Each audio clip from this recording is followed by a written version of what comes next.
Today I'm going to show you how to create an engaging Google Form header using Canva.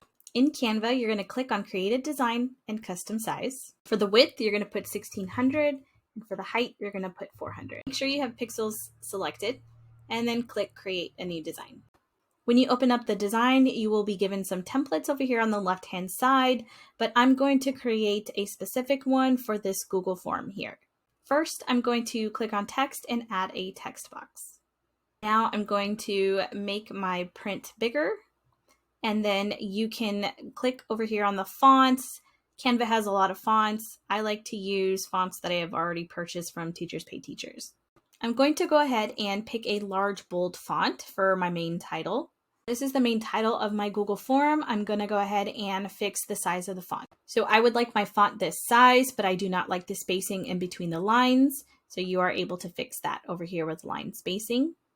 So I have my main title for my Google form. It is called Elements and Compounds Quiz. So the main title is Elements and Compounds. Now I need to add another text box, and I need to make sure that font that I'm going to add is going to be a thin, skinnier font. So I went ahead and added my skinny font to match with my thick, bold font.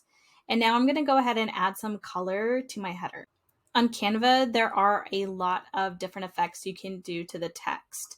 So you'll click on whichever box you want to work on, whichever text you want to work on, click on effects. And here I'm going to go ahead and click on splice because I want to have color inside my font. So first thing I'm going to do is I'm going to turn the offset to 0, and I'm going to change the thickness of the outline of the font. So now I'm going to add color to the inside of my font.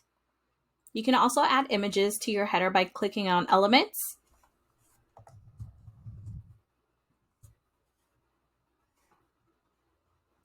Once your design is complete, you will click on Share, scroll down till you see Download, click on Transparent Background, and Download. Once your file has downloaded, we will go ahead and customize our theme, scroll down to Choose Image underneath Header, click on Upload, and just drag your image into the upload box. So you can see here that it has uploaded. Once you click on Done, it should pop up into your Google form. So once you upload your header, you can see that Google Forms will upload a color palette on the bottom, and you can choose whichever color you want to match with your Google form. So once you have chosen the colors that you would like to match with your Google form header, just go ahead and X out and you are finished.